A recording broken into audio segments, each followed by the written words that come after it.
England, India మధ్య జరిగే 4 T20 match శుక్రవారం జరగనుంది. ఈ మ్యాచ్ పుణెలో జరగనుంది. ఇక ఈ మ్యాచ్లో భారత జట్టు ప్లేయింగ్ 11లో మార్పులు ఖాయం.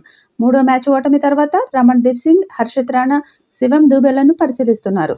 రమణ్దీప్ బ్యాటింగ్, ఫీల్డింగ్లో ప్రతిభ కనపరుస్తున్నాడు. హర్షిత్ రాణా వేగంగా బౌలింగ్ చేయగలడు. నితీష్ రెడ్డి గాయం కారణంగా శివం దూబేకి అవకాశం లభించవచ్చు. ఈ మార్పులతో భారత్ సిరీస్ను గెలుచుకునే అవకాశాలను పెంచుకోవాలని చూస్తుంది. ఈ మార్పులతో భారత్ సిరీస్ను గెలుచుకునే అవకాశాలను పెంచుకోవాలని భావిస్తోంది. ఈ మ్యాచ్లో భారత జట్టు గెలిస్తే సిరీస్ కూడా కైవసం చేసుకుంటుంది. ప్రస్తుతం టీమిండియా 2-1 తేడాతో ఆధిక్యంలో ఉంది. రాజ్కోట్లో జరిగిన మూడో టీ20లో భారత జట్టు ఓటమి చవిచూడాల్సి వచ్చింది. ఇలాంటి పరిస్థితుల్లో ఈ మ్యాచ్లో పునరాగమనం చేయడంపైనే టీమిండియా దృష్టి ఉంటుంది. ఈ కారణంగా ప్లేయింగ్ 11లో కూడా కొన్ని మార్పులు కనిపించవచ్చు. 4వ టీ20 మ్యాచ్లో టీమిండియా ప్లేయింగ్ 11లో 3 మార్పులు చేయనుంది.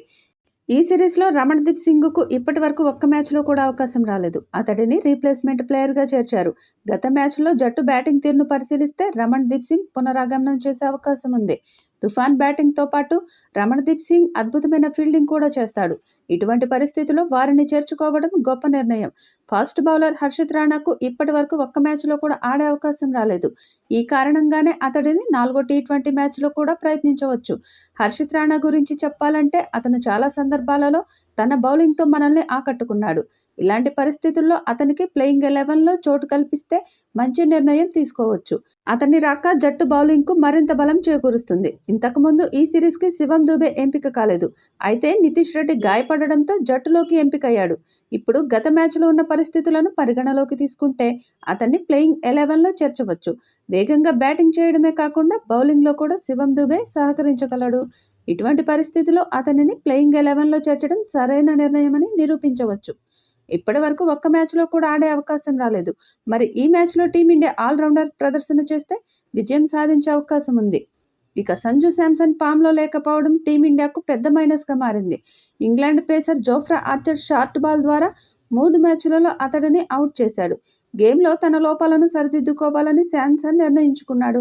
నెట్స్లో శాంసన్ దాదాపు 45 నిమిషాల పాటు ప్రాక్టీస్ చేశాడు.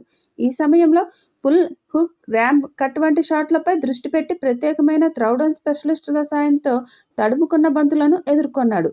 నూతన బ్యాటింగ్ కోచ్ సితాంశు కోటక్ సహకారంతో శాంసన్ షార్ట్ బాల్కి ఎలా ప్రతిస్పందించాలో పటిష్టమైన ప్రణాళిక రూపొందించాడు. కోటక్తో శాంసన్ తరచుగా సూచనలు పొందుతూ ప్రత్యేకంగా షార్ట్ పిచ్ బంతులపై తగిన విధంగా ఆటను మెరుగుపరుచుకున్నాడు. 45 నిమిషాల సిమెంట్ పిచ్ ప్రాక్టీస్ తర్వాత ప్రధాన స్క్వేర్లో మరో 30 నిమిషాల పాటు శాంసన్ క్లైంబింగ్ బాల్స్పై దృష్టి పెట్టి మరింత మెరుగైన ప్రదర్శనకు సిద్ధమయ్యాడు. ఇంగ్లాండ్ పేస్ ద్వయం జోఫ్రా ఆర్చర్, మార్క్ వుడ్ తమ స్పీడ్ బౌన్స్తో శాంసన్, అభిషేక్ శర్మలను ఇబ్బంది పెట్టేలా చేశారు. కానీ ఈ సవాళ్లను ఎదుర్కొనడానికి శాంసన్ కఠినంగా శ్రమిస్తున్నాడు. మరి 4వ మ్యాచ్లో రాణించాలి. అలాగే అభిషేక్ శర్మ కూడా బ్యాటింగ్లో రాణించాలి.